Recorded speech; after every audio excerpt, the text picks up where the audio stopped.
Ecuador, el centro del mundo, un país en donde Dios está obrando señales, prodigios y milagros. Neshama Ministerios Cristianos te da la bienvenida. Prepárate a recibir una palabra del cielo que llevará el soplo de vida de Dios a tu corazón y lo transformará por completo.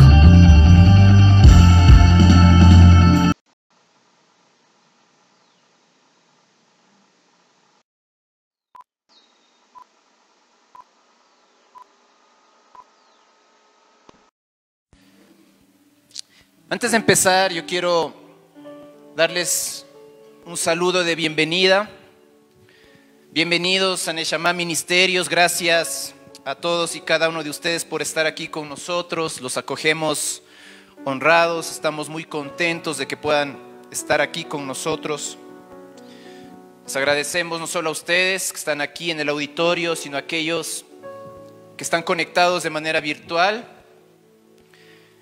Aquellos que nos van a escuchar en diferido y a través de nuestras redes sociales, nuestra más sincera bienvenida a todos ustedes. Bienvenidos a Neshama Ministerio, su iglesia, su casa. Y antes de arrancar, yo quiero nuevamente declarar, profetizar la palabra que el Señor nos dio para este año 2023. Nosotros siempre buscamos una palabra para que nos sostenga. Y para este año 2023 el Señor nos habló que iba a ser el año de la obediencia. Amén. Que como pueblo de Dios teníamos que ponerle un mayor énfasis a esta virtud, la obediencia. Y déjeme declarar esta palabra que el Señor nos regaló a nosotros como iglesia, pero la puede hacer suya, abrácela si usted quiere. El Señor nos dice hoy, si usted quiere, póngale su nombre antes de leerla. Dani. Ahora bien, si en verdad me escuchas y me obedeces, ahora voy a hablarlo en plural.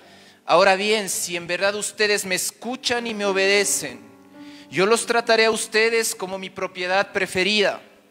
O sea, si de veras cumplen mi pacto, aunque todos los pueblos del mundo me pertenecen, de entre todos ellos, a ustedes los trataré como mi pueblo. Amén. Amén. Aleluya. Así que si usted quiere en este año permanecer firme en la fe,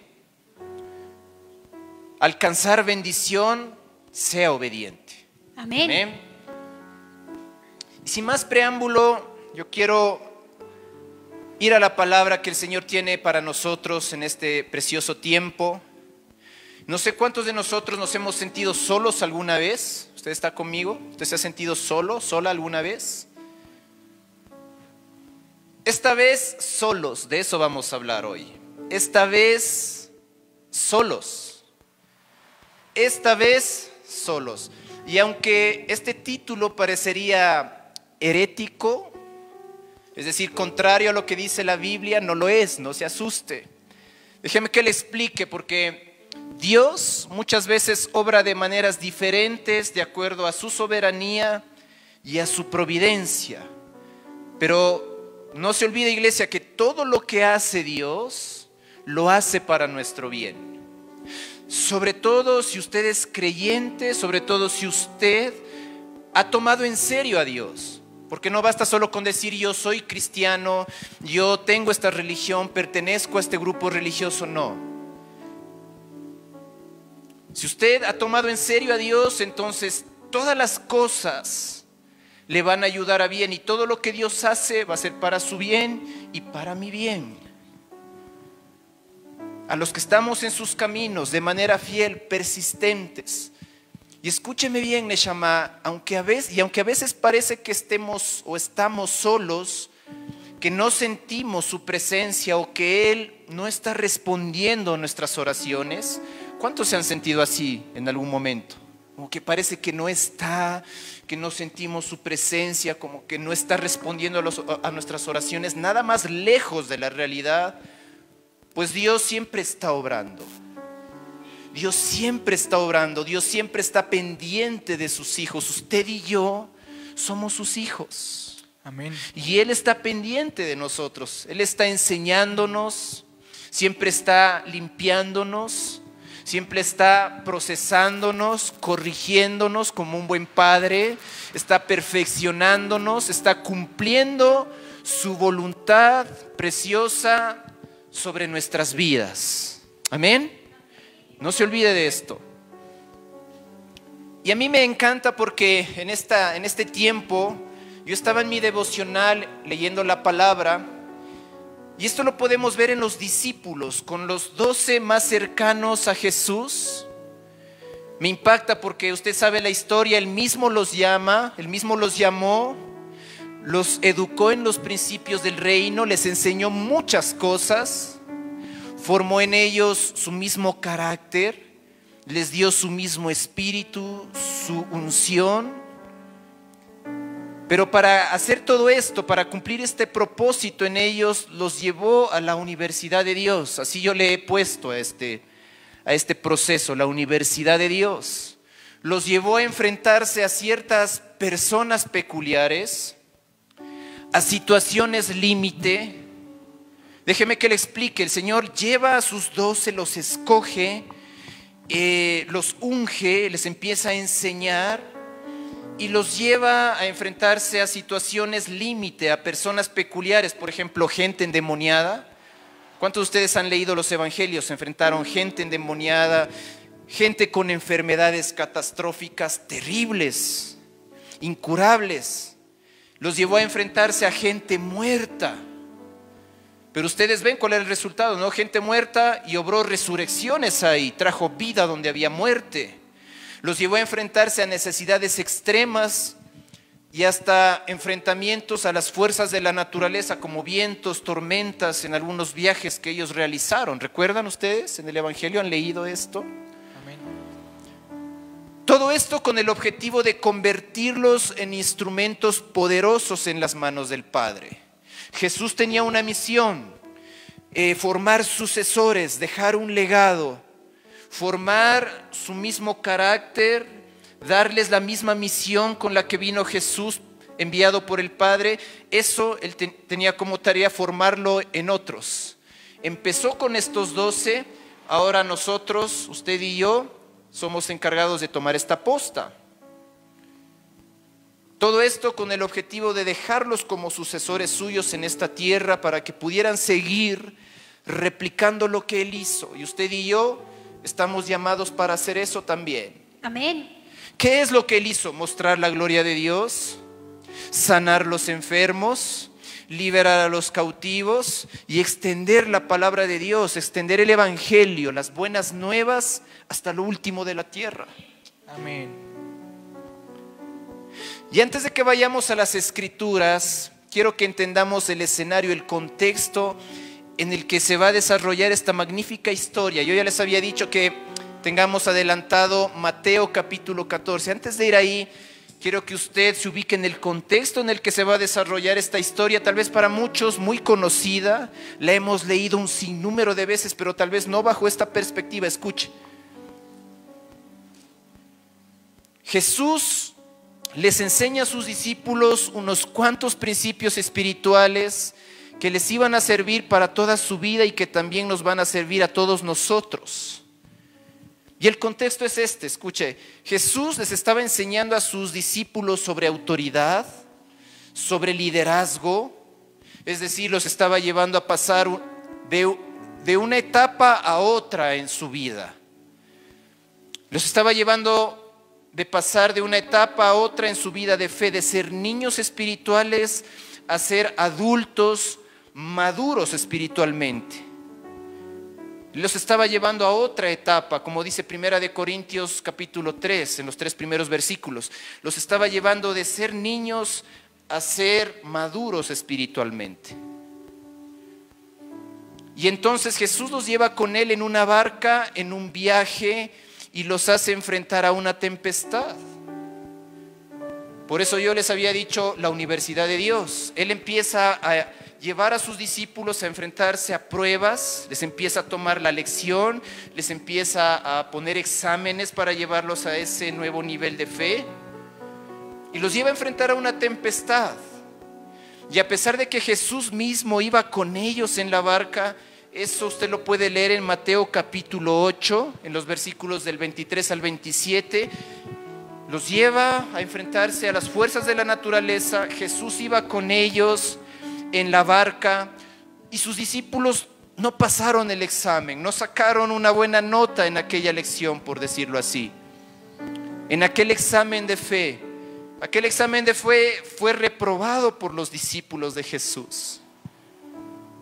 Inmediatamente después de esto los lleva a enfrentarse a otra situación, esta vez dos personas con problemas muy pero muy graves. Se trataba de sanidad interior, un caso de sanidad interior, pero no cualquier sanidad interior. El examen esta vez era un poco más complejo. Uno de estas personas, uno de ellos era un hombre gadareno. Estaba endemoniado, dice la Escritura, pero no tenía a solo un demonio atándolo, sino a varios, era una legión. ¿Sabe? Según los libros romanos, una legión estaba compuesta de 4.200 a 6.000 soldados. Y entonces, esta persona, este hombre de Gadara estaba endemoniado y una legión lo estaba atando. Esto usted lo puede leer en Mateo capítulo 8, los versículos 28 al 34. Aquí Jesús mismo hizo la tarea y liberó a aquel hombre para mostrarles y enseñarles a sus discípulos, para mostrarles cómo se debe ministrar autoridad, cómo se debía ministrar los dones de Dios. Y entonces la fe de ellos se iba haciendo cada vez más fuerte, sus dones iban creciendo. Luego de esto, Jesús sana a un paralítico, Mateo capítulo 9. Luego sana a 2 ciegos y a un mudo. Y después de todo este proceso de enseñanzas, de correcciones, Jesús les dice a sus discípulos, llegó la hora de pasar a un siguiente nivel. Y les da autoridad, les da de su autoridad para liberar a los cautivos, para echar fuera todo tipo de espíritus inmundos, les da autoridad para sanar todo tipo de enfermedades y dolencias. Además les da otras instrucciones y otras enseñanzas y ahora les dice el examen final para pasar al siguiente nivel. La hora había llegado y entonces Jesús iba a tomarles la lección. Pero previo a esto, sabemos que Jesús, Él siempre es bueno, hace como una prueba de diagnóstico, una preparación previa para esto que se venía. ¿Y sabe cuál fue el examen de diagnóstico para sus discípulos? Él les pide dar de comer a 5,000 personas. A ellos les pide, dice, ustedes van a dar de comer a 5,000 personas, sin ayuda alguna, nada más utilizando su fe. Y los recursos que ellos tenían en ese momento, que eran muy pocos, los que tenían disponibles en ese momento a su alcance, unos pocos panes y unos peces. En otras palabras, les estaba enseñando a dar y a hacer lo mejor con lo que tenían. Usted lo puede encontrar eso en Mateo 14, versículos del 13 al 21. Y aunque no les fue tan bien, si usted ve todo esto que le estoy diciendo, es como una lección tras otra de fe, una lección tras otra. En algunas situaciones Jesús mismo les enseñaba, Él les mostraba, Él terminaba haciendo el examen. Como sucede aquí, que tampoco les fue tan bien, pues otra vez Jesús tuvo que estar presente con ellos y ayudarlos. Pero aún así ellos fueron preparados con todo este proceso para el examen final que se les venía por delante. Y entonces ahora sí, Jesús les toma la lección, el examen final. Y acompáñenme ahora sí a leer después de este contexto. Mateo capítulo 14, desde el verso 22. No se olvide todo el contexto. Sus discípulos estaban siendo probados porque ellos ya habían recibido una unción especial. Ellos habían recibido algo previo. Y dice la palabra, enseguida, después de todo lo que le cuento, versículo 22 dice, enseguida Jesús hizo a sus discípulos entrar en la barca e ir delante de él. Ahora va a entender cada cosa aquí. Dice, e ir delante de él a la otra ribera, entre tanto que él despedía a la multitud. Despedida la multitud, subió al monte a orar aparte. Póngale atención aquí. Y cuando llegó la noche estaba allí solo. Y ya la barca estaba en medio del mar, azotada por las olas, porque el viento era contrario. Mas a la cuarta vigilia de la noche Jesús vino a ellos andando sobre el mar. Y los discípulos, viéndole andar sobre el mar, se turbaron, diciendo: ¡un fantasma! Y dieron voces de miedo. Pero enseguida Jesús les habló diciendo: tened ánimo, yo soy, no temáis. Entonces le respondió Pedro y dijo: Señor, si eres tú, manda que yo vaya a ti sobre las aguas. Y él le dijo: ven. Y descendiendo Pedro de la barca, andaba sobre las aguas para ir a Jesús. Pero al ver el fuerte viento tuvo miedo, y comenzando a hundirse dio voces diciendo: Señor, sálvame. Al momento Jesús, extendiendo la mano, asió de él y le dijo: hombre de poca fe, ¿por qué dudaste? Y cuando ellos subieron en la barca, se calmó el viento. Entonces los que estaban en la barca vinieron y le adoraron, diciendo: verdaderamente eres Hijo de Dios. Amén. Amén. Esto que acabamos de leer en el Evangelio de Mateo capítulo 14 es un examen muy especial, una situación tan especial, tan diferente a otras a las cuales sus discípulos se habían enfrentado, pues relata el momento en donde Jesús, usted lo acaba de leer, les toma este examen final especial para pasar a un siguiente nivel de fe, de madurez espiritual. Jesús tal vez quería ver qué tanto habían aprendido sus discípulos en los casi 3 años, escuche bien, iglesia, casi 3 años de haber caminado con Él, escuchando sus enseñanzas y mirando y aprendiendo cómo ministrar las cosas espirituales. Por eso yo les contaba el contexto. Ellos sabían lo que es enfrentarse a las fuerzas de la naturaleza, ellos sabían lo que es enfrentarse a personas con problemas espirituales, lo habían visto multiplicar los panes, dar de comer a 5,000. Y entonces quiso enseñarles algo más profundo, principios del reino más profundos que ya estaban, porque ya estaban en otra etapa espiritual, ya no eran niños espirituales. Y tal vez usted y yo en este momento estamos siendo enseñados porque el Señor nos quiere llevar a otro nivel de madurez. El Señor nos está llevando a otro nivel en nuestro carácter. No sé cuántos de nosotros, de los que hemos estado aquí, hemos estado viviendo o rindiendo estos exámenes, rindiendo estas pruebas, una tras otra. No sé cuántos de los que estamos aquí, pero yo sí le digo. Pero sabe, todo esto es con un objetivo para nuestro bien, y es ir a otro nivel espiritual. Y vemos la bondad de Jesús, pues este examen no era nada nuevo. Usted ve, el Señor siempre va a ser así. Jesús les toma, por decirlo así, un examen con preguntas conocidas. Ellos ya sabían lo que es enfrentarse a una tormenta. Yo les decía, Mateo capítulo 8, ellos habían enfrentado ya una tormenta, pero esta vez, a diferencia de la anterior, descrita en Mateo 8, es que Jesús ya no iba a estar con ellos de manera presencial esta vez. Si usted va a Mateo 8, usted va a ver ahí Jesús iba con ellos en la barca. Ahora en Mateo capítulo 14, esta vez Jesús ya no iba con ellos de manera presencial, ya no iba con ellos en la barca. Tremenda gran diferencia. ¿Qué opina usted? Amén. Esta vez el examen consistía en que sus discípulos tenían que enfrentar y pasar esa tormenta que se iba a venir, pero solos, entre comillas digo, solos, entre comillas, con énfasis añadido. Es decir, iban a tener que pasarla solo, sin Jesús, entre comillas. ¿Por qué lo digo así? Porque si bien Jesús no iba con ellos de manera presencial, Jesús sí estaba presente con ellos en espíritu. Amén. Le voy a repetir, si bien es cierto, Jesús no iba con ellos de manera presencial, pero Jesús sí estaba presente con ellos en espíritu. Amén. Amén. Estaba con ellos presente en espíritu, eso dice la palabra, claramente, lo acabamos de leer en el versículo 23. Puede ir usted a la escritura, dice: despedida la multitud, subió al monte a orar aparte. Jesús estaba presente en espíritu y además estaba orando, estaba intercediendo por ellos. Amén. Amén. Amén. ¿Cuál es el propósito, pastor, de aquel examen? Porque a veces Pastor, no le sentimos al Señor. ¿Por qué parece que como que no le vemos? ¿Por qué parece como que no responde las oraciones, pastor, muchas veces? ¿Por qué, pastor, a veces es necesario subirnos a la barca y enfrentar tormentas?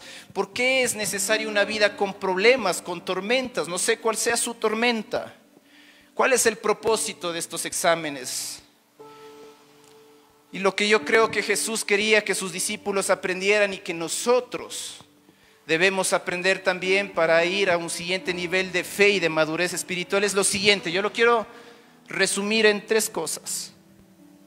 Y primero es que Jesús quiere que nosotros aprendamos a buscar soluciones por nuestra propia cuenta.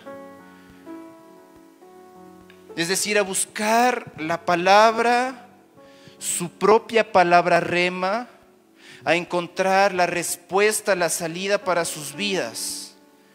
Como dice el dicho, no le des el pescado, enséñales a pescar. ¿Cuántos han escuchado ese dicho? Y eso Jesús hizo esta vez. No les estaba dando el pescado para comer a sus discípulos, como en otras ocasiones. Ahora les estaba enseñando a pescar. Y Dios nos dice hoy, tienen que aprender a ejercer su responsabilidad como creyentes. El Señor nos está hablando a usted y a mí y nos está diciendo, tú tienes que aprender a ejercer tu responsabilidad como creyente. Amén. Tú tienes Amén. que aprender a ejercer tu responsabilidad como hijo que eres mío, como mi iglesia que son, como mis representantes en esta tierra. Amén. Es decir, Dios nos está enseñando a hacer nuestra parte, iglesia, la parte que nos corresponde hacer para alcanzar bendiciones, obrar milagros, para que las oraciones sean respondidas. Y no pensar que todo lo tiene que hacer Dios, porque así no funciona la vida cristiana, iglesia. Así no funciona la vida de fe. Pues Dios, yo le quiero explicar así, Dios hace el 99% en todo. Él hace la mayor parte, imagínense lo que es, Él hace el 99% en todo. Pero el 1% restante nos corresponde hacer a nosotros los creyentes, a usted, a mí, a la iglesia.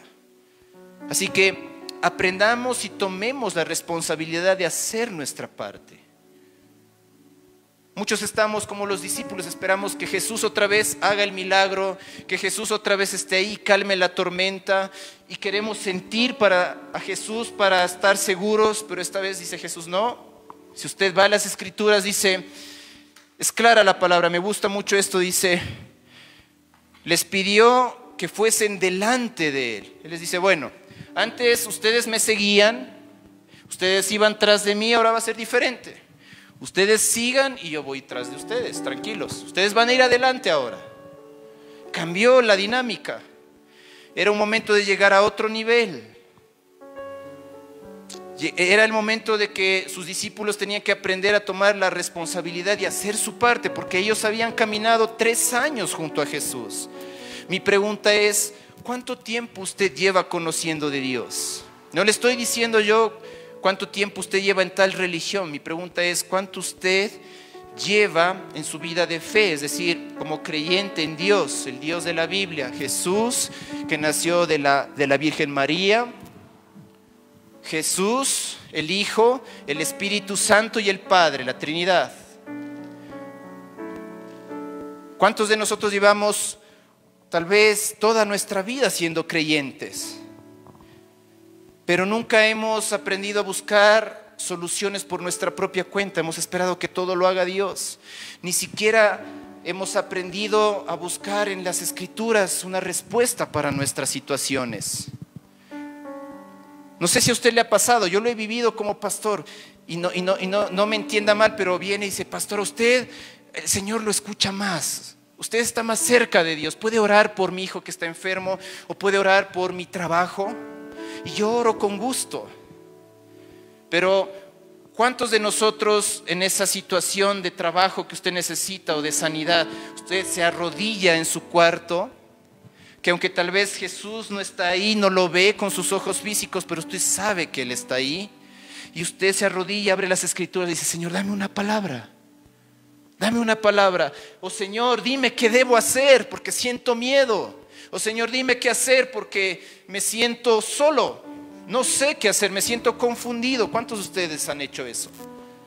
El día de ayer, no le voy a decir a quién, pero él escuchaba orar a alguien y decía, bien, ese es el camino. Escuchaba que alguien estaba orando en mi casa. Y decía, qué bien, está aprendiendo a buscar por su propia cuenta. Porque ¿qué diría usted? Vivir con alguien que es siervo del Señor. Por ejemplo, ser padres de un pastor, hermanos de un pastor. Yo creo que los papás o los hermanos del pastor dirían, lo tenemos garantizado, el pastor ora por todos, el Señor aquí está, la presencia, pero no funciona así. A pesar de eso, el Señor les va a llevar a esa familia, al pastor, a enfrentar sus propias tormentas, a los papás del pastor a enfrentar sus propias tormentas, a los hermanos del pastor a enfrentar sus propias tormentas. No sé si me estoy haciendo entender. Tenemos que hacer nuestra parte. Aprendamos a buscar de las cosas espirituales por nuestra propia cuenta, aplicando la medida de fe que ya tenemos, que ya nos dio, aplicando la palabra que ya tenemos, no importa si es poca o mucha. Muchos pueden decir, pero yo no soy teólogo, yo no he leído toda la Biblia. No importa, si usted sabe 1, 2 o 3 versículos, aplique esos 2 o 3 versículos. La palabra dice en Romanos que el Señor a todos, aun a los que no creen, a los ateos, está escrito en la palabra, dice a todos repartió una medida de fe, no importa si la suya es grande o pequeña, aplíquela. Llegó la hora, en este momento escuche, si usted está escuchando esto, llegó la hora, el Señor nos soltó al examen, exámenes quimestrales, exámenes finales, como a los discípulos, y cada uno de nosotros tenemos que enfrentar este examen final. No sé cuál sea su tormenta, tal vez muchos ya están en la barca, otros están a punto de subir en la barca. El Señor ya les dijo, suban, vayan delante de mí, yo voy a ir a orar. Esta vez no voy a ir con ustedes en la barca como la anterior vez. Te va a ser más difícil, no vas a sentir mi presencia, no me vas a ver, pero tranquilo, yo estoy orando. Quiero que aprendas a creer sin ver. Quiero que tú vayas más allá de las emociones. Te quiero usar, pero para poderte usar te necesito en otro nivel de fe. Amén. Amén. Amén. Así lo aprendieron estos 12. ¿Cuántos dicen aleluya? Amén. Gracias, Señor. Aleluya. Lo segundo, lo que el Señor les enseñó a sus 12 y lo que nos quiere enseñar a nosotros es a depender de Dios y no de las personas ni de las cosas naturales de este mundo.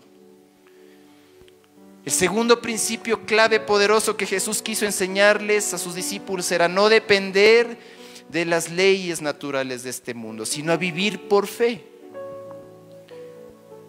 a creer, lo cual implicaba dependencia. Eso implica dependencia absoluta de Dios. Porque cuando alguien es niño espiritual, es decir, inmaduro espiritualmente, siempre corre a lo que sus ojos ven, a las soluciones naturales. No sé si a usted le ha pasado, pero por eso esas personas corren al banco a pedir prestado, corren desesperados a los brujos, a los hechiceros, a los ídolos, a que les lean el futuro en las cartas, corren al chulquero. Y no estoy criticando, pero por eso muchos dicen, necesito ver el cuadro del santo o necesita ver algo físico, corre a eso, dicen, ¿dónde está? ¿Dónde está? Y van a un lugar, a veces van a la iglesia y dicen, ¿y aquí dónde está Dios? Y necesitan ver la imagen. Y por eso la gente corre a estas cosas naturales. Todavía no es tan maduro espiritualmente, necesita de esto. Corren a los médicos, y no digo que esto sea malo, que usted vaya al médico, no le digo que eso sea malo, pero quiero seguir. Cuando somos inmaduros espiritualmente, corremos al pastor, como le decía, al líder, al mentor. Y aunque todo esto no está mal, va a llegar un momento, iglesia, de nuestra vida cristiana o de alguna área de nuestra vida en donde Dios nos va a tomar la lección para crecer, para fortalecer y aumentar nuestra fe, y por lo tanto nos enseñará a no correr al pastor necesariamente, al liderazgo, al banco, ni al médico, ni a ninguna persona, ni a tomar ninguna salida natural, sino solo a Dios, a depender solo de Él y su palabra. Amén. Otro nivel. No sé cuántos de ustedes entendieron, dice, las canciones, dicen muchos, ¿no? Que cantan en la iglesia. No, los cristianos no cantamos canciones, los cristianos alabamos y adoramos a Dios. Amén. Amén. Por eso al inicio del servicio, al inicio de este servicio hoy, declarábamos algo. Decíamos, ¿qué puedo hacer? ¿Recuerda? Amén. Que puedo decir, solo entregarte todo y rendirme ante ti. Decir eso, cantar, eso es fácil, pero llevarlo a la vida práctica es otra cosa. Amén. Amén. Y eso es lo que el Señor quiere, que aprendamos a depender de Él, no de las personas ni las cosas de este mundo. Amén. Amén. Y lo tercero, aprender a vivir por fe. A no depender de Dios, no de las personas ni de las cosas naturales. Y lo tercero es aprender a vivir por fe. Por fe. Jesús quiso enseñarles a sus 12, a su equipo ministerial, fue esto: a no ver para creer, sino a creer aún sin ver. Y esto no es fácil, iglesia. Pero no se preocupe, que el Señor le irá llevando a su gadareno, el Señor le irá llevando a darle de comer a las multitudes, así como lo hizo con los discípulos. Él va a estar con usted y lo va a ir llevando a estos procesos de fe. A estos procesos de fe al comienzo, a creer por algo pequeño, luego por algo un poco más grande y por algo más grande y así. Les quería enseñar a ejercitar su visión y su discernimiento espiritual.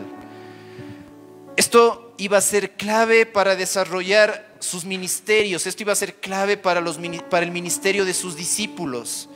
Y les empezó a enseñar a ejercitar su visión y discernimiento espiritual. Y aquí yo quiero detenerme. ¿Sabía usted que no solo tenemos ojos, el sentido de la vista otra vez natural, sino tenemos ojos espirituales? Mi pregunta es, ¿cuántos de nosotros estamos usando, ejercitando, mirando espiritualmente? Los discípulos de Jesús no estaban acostumbrados a mirar en fe. ¿Sabe por qué le digo esto? Porque cuando enfrentaron la primera tormenta, cuando rindieron aquel primer examen, ellos podían ver con sus ojos naturales la solución. Y el Señor es bueno, al comienzo nos hace ver, porque Él sabe que nos cuesta creer. Ellos veían la solución, veían la salida, porque veían a Jesús. Yo me imagino que, pero a pesar de eso, la barca en la primera tormenta se estaba hundiendo, pero yo creo que los discípulos decían, sí, maestro, estamos por perecer, pero bueno, la mayoría decía, el maestro está ahí, a la final hay un poco de esperanza, Jesús está ahí. La palabra dice, en Mateo 8 dice, y Jesús dormía, y los discípulos lo despertaban, y Jesús, levántate, estamos muriendo. Podían verlo. Esta vez era muy distinto, les decía, Jesús ya no estaba con ellos. Ellos tenían que aprender a mirar en el Espíritu. En el versículo 23, nuevamente le leo, dice, despedida la multitud, subió al monte a orar aparte. Claro que Jesús estaba ahí presente. Amén. Orando por ellos. Como pasa ahora, Jesús no está físicamente en este mundo, aunque va a venir por segunda vez, va a venir por nosotros, vendrá por su iglesia, pero aunque Jesús todavía no está presente físicamente, Él está presente en espíritu. Y no solo eso, tenemos también al Consolador con nosotros, al Espíritu Santo que está aquí, que aunque no todos lo podemos ver físicamente o sentir físicamente, pero iglesia, el Espíritu Santo, Él está aquí con nosotros. Como lo estaba con los discípulos en la tormenta, en esta segunda tormenta, en medio de esta prueba. Y lo que más me gusta es que esta vez lo único que les quedaba a estos 12 era rendición total, dependencia total de Dios. Y una fe que tenía que ser inquebrantable, firme, persistente, no había de otra. Imagínese usted, póngase en el lugar de los discípulos. Usted está en la barca, el viento era contrario, iba en la mitad del camino y la barca se estaba despedazando. ¿Cómo se hubiese sentido usted? Yo creo que la mayoría hubiésemos gritado también. Y ahora lloraríamos, otros nos desmayaríamos. Pero los que no colapsaron, no les quedó otra. Dios, creer. No sé si le ha pasado, pero yo lo he visto como pastor. Muchos hemos tenido que llegar a estos momentos de tormenta, de los vientos contrarios, para decir, Señor, no queda otra. Déjeme darle un ejemplo. Cuando alguien recibe una noticia en la salud y dice, mire, el cáncer está expandido por casi el 70% del cuerpo, ya no se puede hacer nada, son 3 meses de vida a lo mucho. Eso es, algo similar estaban viviendo estos 12. ¿Qué le queda a usted si recibe una noticia terrible, así como esa que le estoy dando de ejemplo? O sea, no hay más. Si la ciencia ya no puede, usted puede tener todo el dinero del mundo, pero le dice, ¿sabe qué? Esto ya no se arregla, ya no se puede hacer nada. Y a veces ahí, esas personas tenemos que decir, Dios, ¿verdad? Si no hay otra, Dios. A eso me refiero aquí, no les quedaba de otra, rendición total. Dios, dependo de ti. ¿Qué puedo hacer? ¿Qué puedo decir? Solo entregarte todo, rendirme ante ti. Una fe inquebrantable, firme, persistente. Y así tiene que ser ahora con nosotros. Amén. O así va a tener que ser iglesia en muchos momentos de nuestra vida. Amén. No solo tal vez en una temporada como esta. Vendrán otras tormentas, el Señor nos llevará a otro examen, pero usted ya va a estar preparado. Usted y yo, como hijos e hijas de Dios, vamos a estar preparados. Usted dice, sabes que yo me acuerdo que el Señor me habló, me dio esta palabra un día que fue a la iglesia. Yo no me queda más que ponerme de rodillas y decirle, Señor, haz algo. Señor, haz algo. De ti dependo, ya no hay más nada que se pueda hacer en lo natural. Solo me queda mi fe. Aumenta mi fe, y usted va a entender las escrituras, como oró aquel padre, ¿no? Con el problema de su hijo. Le dijo, Señor, yo creo, pero aumenta mi fe. Ayúdame. Prepárese para cuando lleguen esos momentos difíciles, preparémonos cuando llegue el momento de rendir exámenes finales en la universidad de Dios. La solución a aplicar es simplemente, yo le digo, manténgase creyendo siempre con una actitud de fe. Una actitud de fe es, habla en fe, piensa en fe y actúa en fe, hasta el final. El resto es del Señor. Pero yo, como decía Job, aunque Él me matare, en Él esperaré. Amén. Amén. Job lo aprendió. Sus discípulos, yo creo, lo aprendieron con este examen. Porque si lo hacemos así, en el momento menos pensado, ¿sabe? Cuando usted toma una actitud de fe inquebrantable, aunque su fe sea pequeña, y usted dice, yo me sostengo aquí, no me voy a mover, yo creo, Señor. ¿Sabe lo que pasa cuando usted toma esa postura? Usted hace que el cielo se mueva a su favor, usted hace que la presencia de Dios se mueva a su favor. Lo mismo que pasó con los discípulos. Cuando Pedro, sobre todo él, se plantó firme ahí, dice la palabra, mientras eso sucedía, mientras ellos estaban pasando ahí, pero tomaron una postura de fe, el cielo empezó a hacer algo a favor de los discípulos y el cielo va a empezar a hacer algo a nuestro favor. Pero mientras eso sucede, yo le digo, crea. ¿Por qué? Porque el diablo lo que quiere es que usted y yo abramos puertas al miedo. Y usted lo puede leer en las escrituras, les pasó a los discípulos. Ellos abrieron las puertas al miedo y el miedo hará que veamos equivocadamente y el enemigo nos hará creer que es nuestro fin, que es nuestra destrucción, que el fracaso está llegando, pero cuando dejamos que el miedo entre pasa eso. Que veamos espejismos, cosas que no son reales, hará que veamos que todas las cosas no nos ayudan a bien. Eso les pasó a los discípulos, ellos dejaron entrar al miedo por un momento. Dice el versículo 25, usted puede ir a la escritura, en los versículos 25 al 26 dice más, a la cuarta vigilia de la noche, Jesús vino a ellos andando sobre el mar. Los discípulos viéndole andar sobre el mar se turbaron diciendo un fantasma y dieron voces de miedo. ¿Sabe?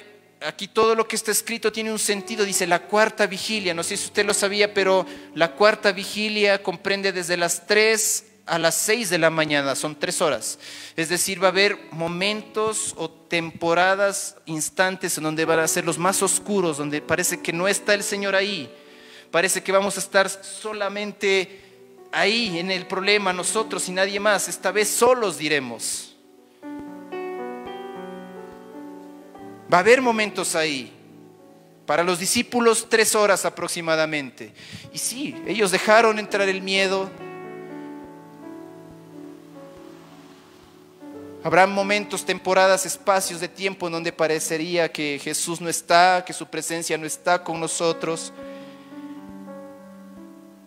Como que Él no está respondiendo. Pero son espacios o temporadas de tiempo pequeños, iglesia, escuche, pequeños, necesarios para aprender a vivir por fe y no vivir desde el miedo, para aprender a hablar por fe y no desde el miedo. Y que no nos suceda como los discípulos que hablaron desde el miedo. Dijeron, es un fantasma, pero era Jesús. Que miraron las circunstancias, le pasó a Pedro y se hundió. Entonces, iglesia, no deje entrar el miedo, resista. El Señor le está hablando a alguien, hay alguien que está pasando un examen de estos, está enfrentando su tormenta. El Señor le dice, resista, manténgase firme en su fe. Porque yo le digo, si hacemos esto, va a llegar un momento en donde Jesús se acercará y lo vamos a poder ver y lo vamos a poder sentir. Usted va a poder ver a Jesús, usted va a poder ver el respaldo del Señor y usted va a empezar a escuchar las palabras del Señor para usted, para esa situación.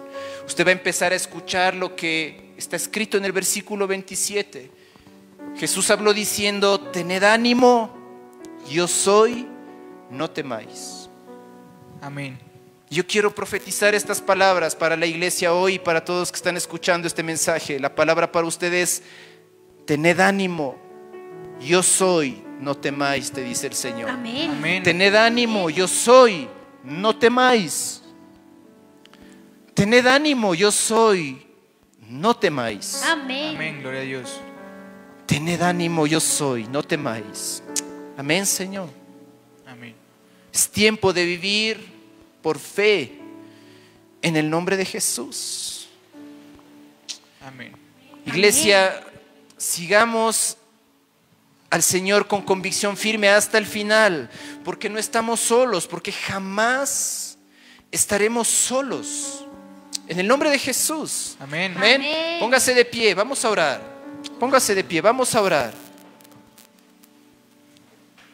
Póngase de pie, vamos a orar. Cierre sus ojos.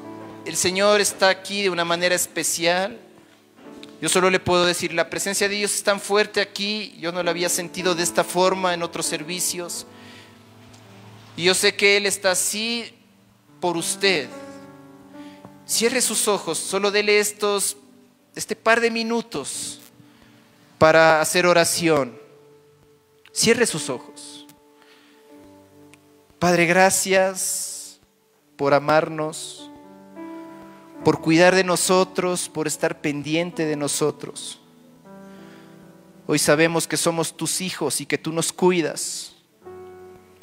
Hoy te agradecemos porque nos amas tanto que no nos quieres dejar iguales, que nos quieres cambiar, llevarnos a tu diseño original para nosotros, que nos quieres llevar a tu perfecta voluntad que es buena, agradable y perfecta. Y que para ello nos enseñarás en nuestro camino, nos corregirás, nos adiestrarás para las batallas, nos procesarás como barro en manos del alfarero. Gracias porque hoy entendemos que nos estás llevando a un nuevo nivel en nuestro caminar de fe. Gracias porque tú mismo nos estás enseñando, ayudando a ejercer nuestra responsabilidad como creyentes, como tus hijos que somos. Nos estás enseñando a depender absolutamente de ti y a vivir por fe y no por vista. Gracias, Padre bueno. Hoy entendemos más que nunca que todas las cosas nos ayudan a bien. Que todas las cosas nos están ayudando a bien. A nosotros, a nuestra familia, a nuestra generación, Señor. Aunque nuestra mente natural no lo entiende, hoy a través de tu palabra comprendemos más que nunca que todas las cosas nos están ayudando a bien. Amén.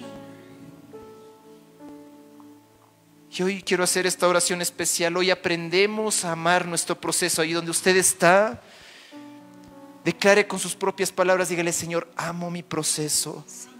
Señor, amo, Señor, por el camino que me has llevado. Amo, Señor, cada situación de soledad, cada momento difícil, cada momento de oscuridad, cada momento de tormenta. Señor, hoy abrazo el proceso para mi vida. Amamos lo que tú estás usando en nuestra vida para llevarnos a tu voluntad. Hoy aprendemos a amar nuestro proceso. Gracias por usar esas tormentas en nosotros para hacernos crecer en nuestra fe, para hacernos madurar en nuestro llamado. Y aunque el diablo no quiere esto, hoy rompemos toda esa influencia, Señor, y hoy alzamos nuestra voz de agradecimiento, de alabanza, de adoración. Gracias, Señor, por esas tormentas. Gracias por esos momentos de oscuridad, Señor. Gracias por esas pérdidas. Gracias, Señor, por usar esas tormentas en nosotros para hacernos crecer en nuestra fe, para hacernos madurar en nuestro llamado, para hacer que te amemos más, que dependamos más de ti. Por eso hoy agradecemos por los tiempos de llorar, por los tiempos de escasez económica. Gracias por esas personas, Señor, que nos han atacado y han hablado injustamente en nuestra contra. Gracias por esos tiempos de dolor. Gracias por esos tiempos de soledad. Vaya a ese nuevo nivel de fe. Vaya a ese nuevo nivel de fe. El Señor todo lo usa bien, no lo digo yo, eso está escrito en la palabra. Romanos capítulo 8. Declare, dígale: gracias, Señor, gracias. Gracias por esos tiempos de dolor. Gracias por este proceso, Señor, que estoy viviendo. Gracias, Señor, por esos momentos oscuros. Gracias aún por esos momentos de quebranto, de enfermedad. Gracias, Señor, hoy te adoramos y te decimos: amamos nuestro proceso en ti, Padre. Amamos nuestro proceso en ti, Padre. Amamos, no solo amamos las cosas buenas, Señor, que tú nos das, amamos aún el proceso, la corrección. Señor, gracias, porque hoy nos comprometemos en seguirte sin importar si tú das o si tú quitas, si te vemos o no te vemos, si te sentimos o no te sentimos, porque más allá de nuestras emociones, de nuestros sentimientos, más allá de las circunstancias y las leyes naturales de este mundo, tú gobiernas, Señor. Tú eres real, tú sigues siendo Dios, tú sigues siendo Dios, y por lo tanto entendemos que todo va a estar bien. Amén. Entendemos que todo va a estar bien.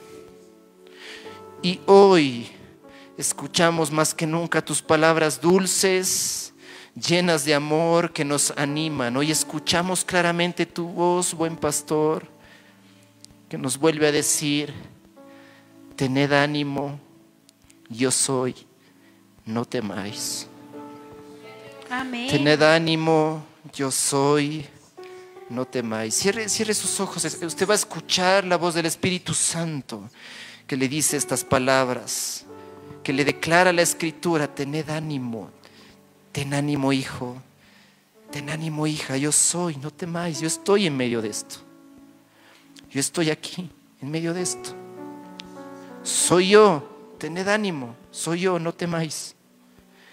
Hoy escuchamos tu voz que nos dice: no tengas miedo, hijo, no tengas miedo, hija, aquí estoy contigo, nunca te he dejado, nunca te dejaré. Por eso te damos gracias, Señor, en el nombre de Jesús.